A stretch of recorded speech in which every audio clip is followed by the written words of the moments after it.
Salutations, j'espère que vous allez bien, merci de me rejoindre dans cette nouvelle vidéo. Aujourd'hui, on se penche d'un petit peu plus près sur le contenu de la formation Prof et Organisé. Une fois que vous avez accès à la formation, que vous êtes inscrit pleinement à la formation complète, voilà ce sur quoi vous tombez une fois que vous avez cliqué sur le lien d'accès reçu par email.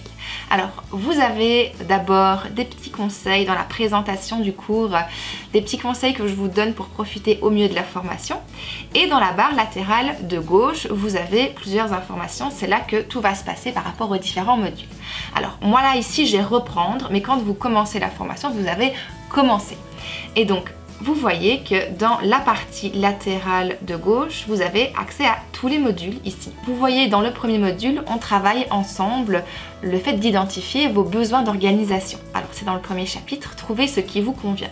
Chaque chapitre est présenté de la même manière dans tous les modules. Vous avez accès à une vidéo et à des ressources, des conseils supplémentaires quand je le juge utile, c'est-à-dire 85% du temps. Donc ici pour le chapitre 1, trouvez ce qui vous convient. Vous voyez que vous avez accès à la vidéo. Et vous avez accès à une fiche pour classer vos outils. Il vous suffit de cliquer sur le lien pour la télécharger. Tout est en PDF, pas de souci. Et quand je fais des fiches mémo, je fais en sorte que vous puissiez les imprimer facilement. Donc je fais tout en noir et blanc. Le premier module est consacré à identifier vos différents besoins, trouver ce qui vous convient à vous, utiliser le matériel qui vous sera adapté à vos besoins, évidemment.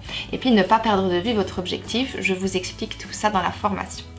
Le module 2, lui, sera consacré à réfléchir à votre organisation, créer une charte graphique, donc comment est-ce que vous allez mettre en place les différents outils du journal de bord, comment est-ce que vous allez créer votre plan et comment est-ce que vous allez définir votre charte graphique avec quels outils.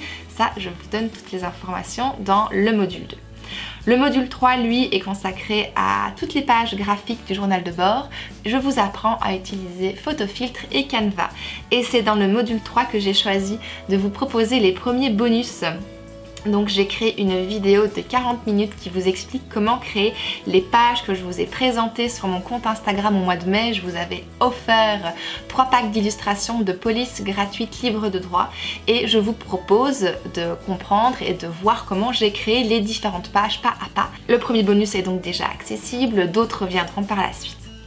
Dans le module 4, vous pouvez créer vos premières pages avec LibreOffice Writer, donc les premières pages de votre journal de bord, à savoir les pages d'information générale, le calendrier annuel, et je vous apprends aussi à comment créer vos styles automatiques pour que vous gagniez un temps fou quand vous allez créer votre journal de bord. Et planifier l'année scolaire, ça c'est l'objectif du module 5 et du module 6, donc on va voir ensemble si c'est la première fois que vous le faites ou si c'est pas la première fois que vous le faites.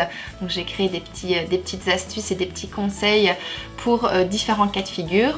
Je vous partage évidemment ma pratique personnelle et je vous partage aussi des réflexions sur l'enseignement en hybridation par rapport à la planification, puisque cette année-ci et l'année précédente, on a travaillé en hybridation, à savoir avec des outils numériques à la maison et des outils peut-être plus classiques en classe. Le module 7 sera destiné à suivre les apprentissages semaine après semaine avec des modèles de suivi pour l'enseignement secondaire et des modèles de suivi pour l'enseignement primaire. Le module 8, j'y consacre tout ce qui est carnet de suivi des évaluations et suivi des absences. Je vous explique comment créer votre carnet d'évaluation ultime. Et dans le module 9, vous apprenez à créer vos outils pratiques et personnels avec plein d'idées. Vous piochez parmi toutes les idées que je vous propose pour pouvoir créer vos outils tout à fait personnels qui vous sont utiles à vous et à personne d'autre.